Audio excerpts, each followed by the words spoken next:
जनजातीय समूह कहते हैं।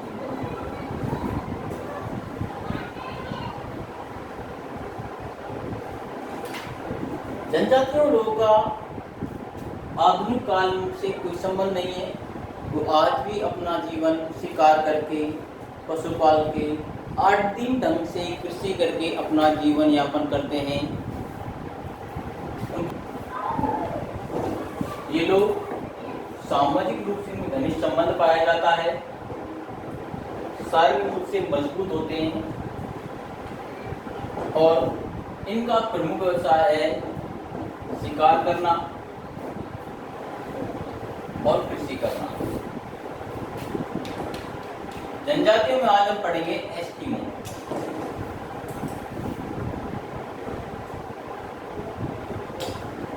एस्किमो जनजाति। एस्किमो का अर्थ है कच्चे मांस खाने वाले। मांस खाने वाले।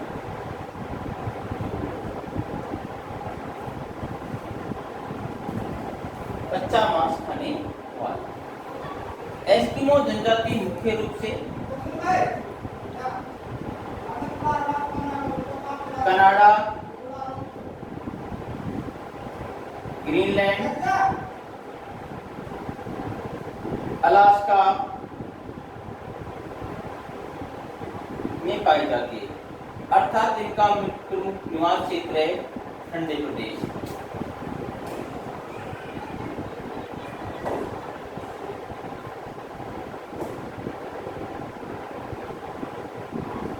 ये अलास्का और कनाडा में ये जनजाति प्रमुख रूप से पाई जाती है, ठंडे प्रदेशों में। एस्किमो जनजाति के लोग एल्यूट भाषा बोलते हैं। इनके द्वारा जो बोले जाने वाली भाषा है वो है एल्यूट।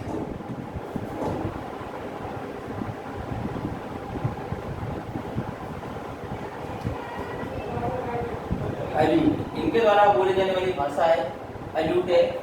इनके मकानों को इग्लू कहते हैं। एस्किमो जनजाति के जो मकान होते हैं, जो इग्लू होते हैं, ये जमीन से 5 फीट नीचे और 3 फीट ऊपर होते हैं।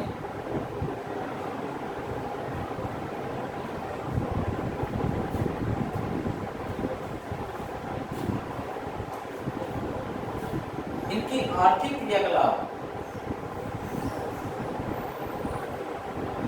आर्थिक क्रियाओं की बात करें तो आर्थिक क्रियाओं में इनका प्रमुख है शिकार करना। शिकार करना। कई दफा अधिक बर्फबारी या भोजन की समस्या उत्पन्न होने पर परिवार का सबसे बुजुर्ग व्यक्ति आत्महत्या कर लेता है। इसलिए इनमें त्याग बलिदान की भावना बहुत ज्यादा पाई जाती है। हम देखते हैं जब ऐसी समस्या होती है अकाल की या भोजन कमी की, तो परिवार का सबसे बुजुर्ग व्यक्ति बिना वस्त्रों के नंगे पैर बर्फ पे चलना शुरू कर देता है और अपना जीवन समाप्त कर लेता है। इसलिए ये वर्ष भर भोजन की कमी से जूझते रहते हैं। इनमें संघर्ष करने की बड़ी क्षमता पाई जाती है। ये प्रमुख रूप से ठंडे प्रदेश, कनाडा, ग्रीनलैंड और अलास्का में ही पाए जाते हैं। इनका प्रमुख आर्थिक व्यवसाय है शिकार करना। इनका प्रमुख आर्थिक व्यवसाय है शिकार करना। आर्थिक क्रियाकलाप, आर्थिक क्रियाकलापों में इनका एकमात्र साधन है शिकार करना। आर्थिक क्रियाकलाप, आर्थिक क्रियाकलापों में जिनका जो सबसे प्रमुख है वो है शिकार करना। शिकार ये दो विधि है, एक तो है शीतकालीन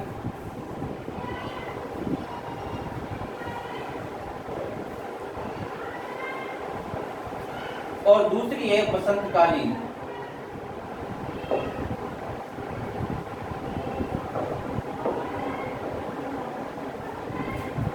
शीतकाल की दो विधियां हैं,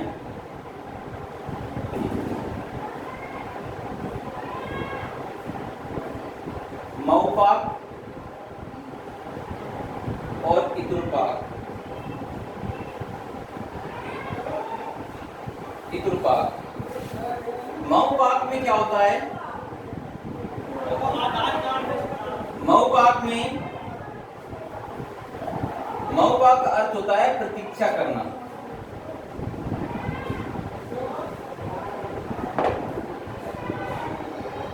प्रतीक्षा करना। इसमें जब कोई भी नदी सागर में मछली सांस लेने के लिए अपने मुंह को बाहर निकालती है तो वहां पर रखी हुई हड्डी हिल जाती है।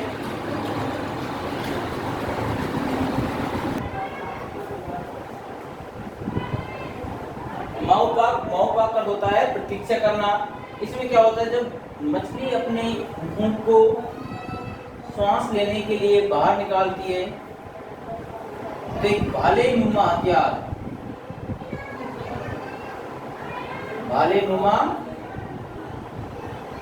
हथियार जिसे हार्पून कहते हैं, उस हार्पून से इस मछली का शिकार कर लिया जाता है। दूसरी जो विधि है इतुरपाक।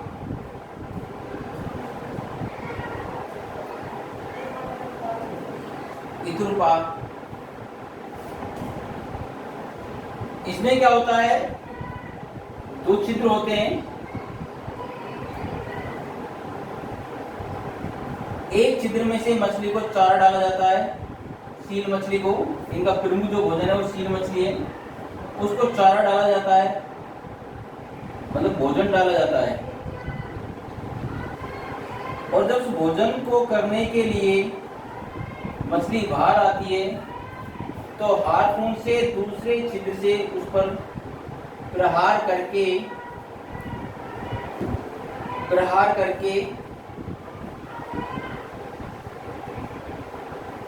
उसका शिकार कर लिया जाता है। इनका सबसे पसंदीदा जो भोजन है सील मछली है। शीतकाल में दो विधियां होती है, मऊपाक और इतुरपाक। मऊपाक का अर्थ होता है प्रतीक्षा करना। इसमें एक छिद्र होता है, छिद्र के आसपास हड्डी रख दी जाती है और जैसी मछली सांस लेने के लिए अपने मुंह को बाहर निकालती है तो हड्डी हिल जाती है और हार्पून से उस पर प्रहार करके मछली का शिकार कर लिया जाता है। शीतकाल में दूसरी विधि है वो है इतुरपाक। इतुरपाक में भी होता है, दो छिद्र होते हैं, एक छिद्र से मछली भोजन लेती है और दूसरे छिद्र से हार्पून से प्रहार करके उसका शिकार कर लिया जाता है। इस तरह यह बसंतकालीन आखेट में जब मछलियां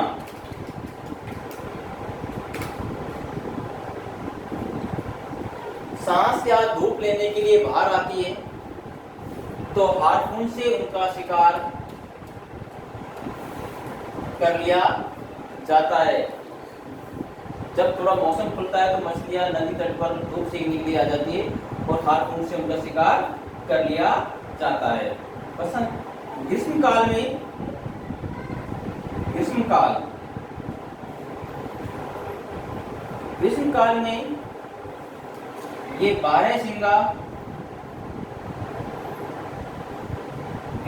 में ये बारहसिंगा का शिकार करते हैं धनुष बाण के द्वारा। धनुष बाण। इसके अलावा जो छोटे जानवर होते हैं, खरगोश,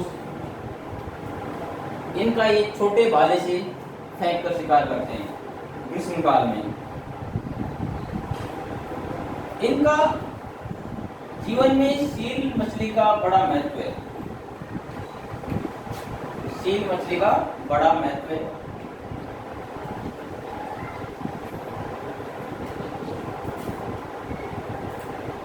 सील मछली से पहनने को कपड़े,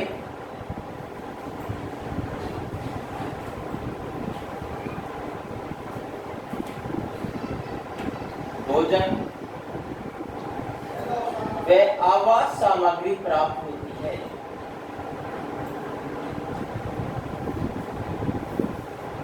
आवास सामग्री प्राप्त होती है, लेकिन अधिकांशतः ये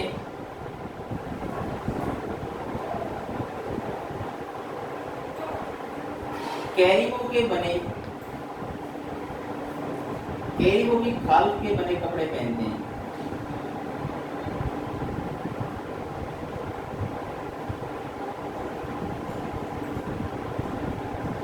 खाल के बने कपड़े पहनते हैं, क्योंकि कैरिबो की जो खाल होती है वो सील मछली की जगह ज्यादा गर्म होती है, ज्यादा गर्म व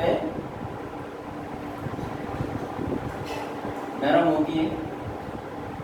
यहाँ कपड़े सिलने का कार्य स्त्रियां करती हैं।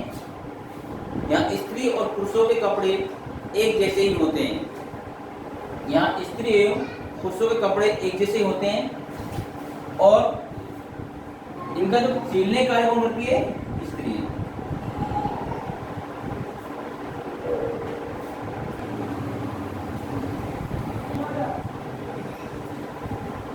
वस्त्र, स्त्रियां द्वारा निर्मित वस्त्र तिमियाक। तिमियाक जो वस्त्र होता है जिसे स्त्री और पुरुष दोनों पहनते हैं।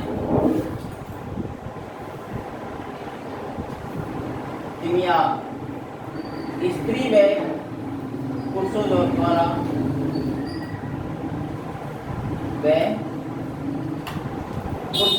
पहने जाने वाला वस्त्र। अधिक सर्दी होने पर ये तिमियाक के ऊपर एक कोटनुमा वस्त्र होता है जिसे हम अनोहाक कहते हैं। क्या कहते हैं?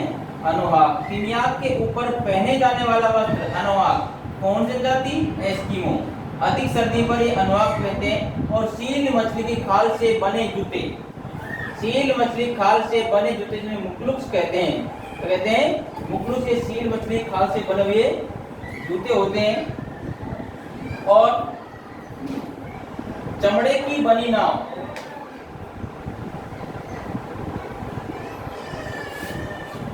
चमड़े की बनी नाव को, चमड़े से बनी नाव को कयाक कहते हैं। और कयाक से जो बड़ी नाव होती है उसे उमियाक, उमियाक कहते हैं। चमड़े से बनी नाव को कयाक और कयाक से जो बड़ी होती है उसे उमियाक। उमियाक जो होती है सील या व्हेल मछली की खाल से बनी होती है।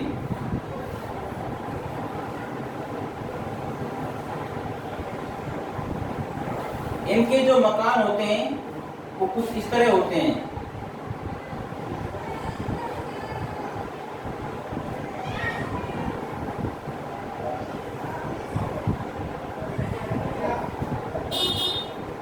इस तरह होते हैं जो किसी सुरंग के द्वारा जुड़े हुए होते हैं। और इन मकानों को इग्लू कहते हैं।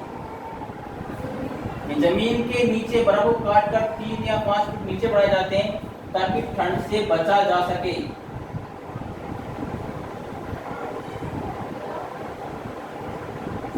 स्लेज, स्लेज की एक गाड़ी होती है बिना पहियों की।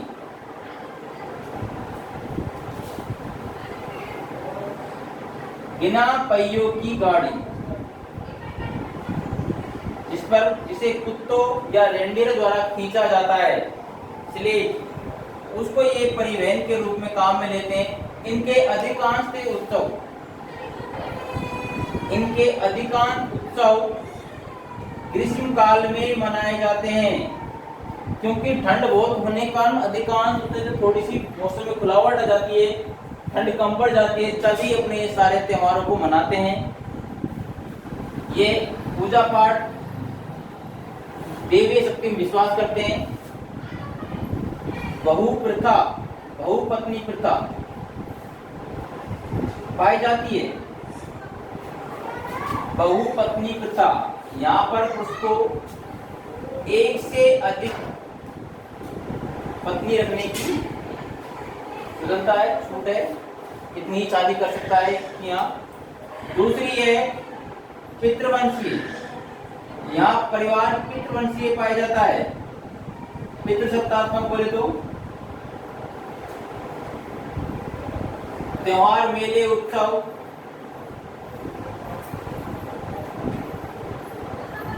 ग्रीष्म काल में आयोजित होते हैं।